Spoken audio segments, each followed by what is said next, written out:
exciting day. It's the culmination of hours and hours of work and prayer from people, from the germ of an idea when 3 couples sat in a Chinese restaurant and had the idea of sending a 40-foot container to Malawi.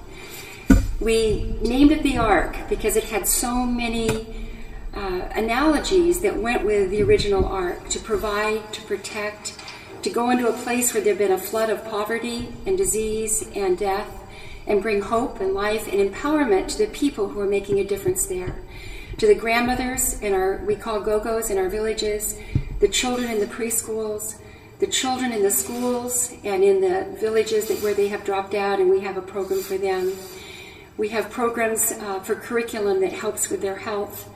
And many of these things are that are in the ARK today, are there for the purpose of encouraging these people who basically live in the dirt, many who have never had a blanket, and have never had a piece of paper or a paint set to paint with. And we are so grateful to every person who has contributed. Our lives have crossed because of the cross. Good Friday's coming, and the cross brings us together, not as an organization or any specific church. It brings us together because we're a family.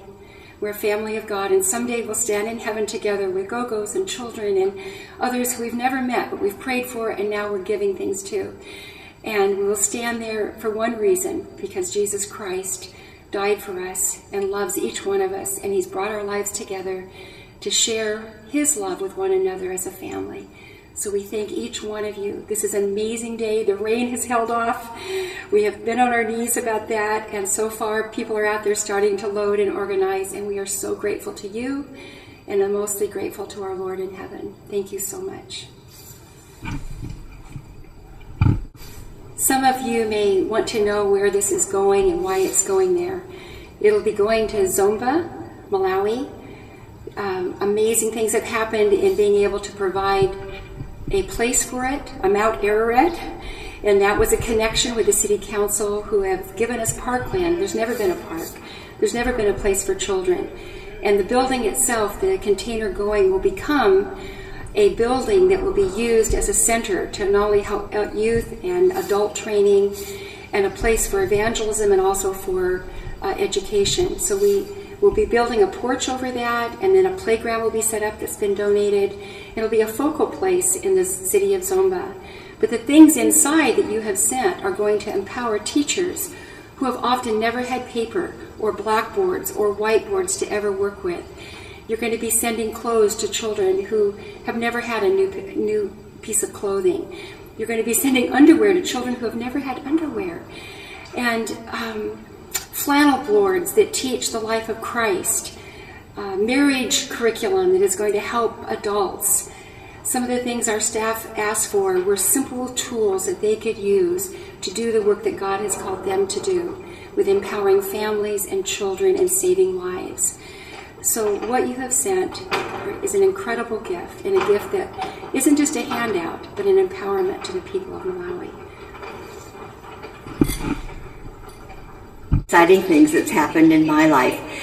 Never, when I started Gogo Grandmothers under a tree, a mango tree in Malawi, did I ever think this kind of thing would happen, that we would have 15 villages, that the things in this ARK are going to be going to benefit the poorest of the poor, the young children and the grandmothers that are caring for the orphans, so many of them with such needs, and how this is going to be a visual of how God provides.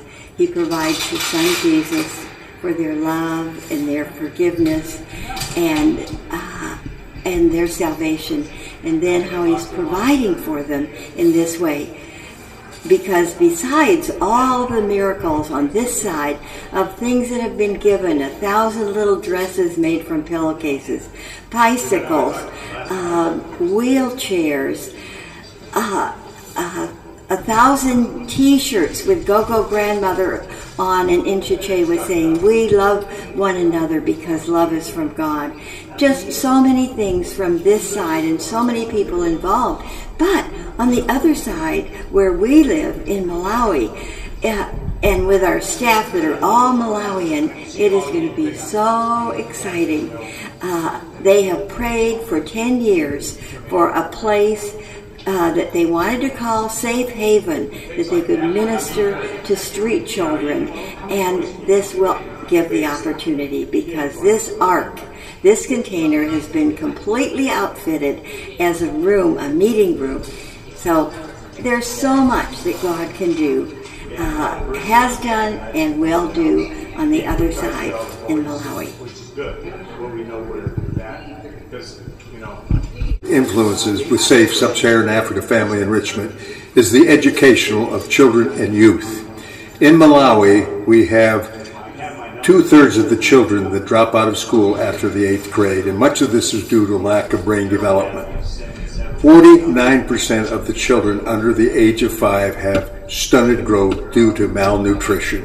This also affects the brain. So one of the things that we're doing is working with early childhood development, with primary schools and with secondary schools, and not only the development of the brain, but the development of a biblical worldview that will give them a positive outlook on life.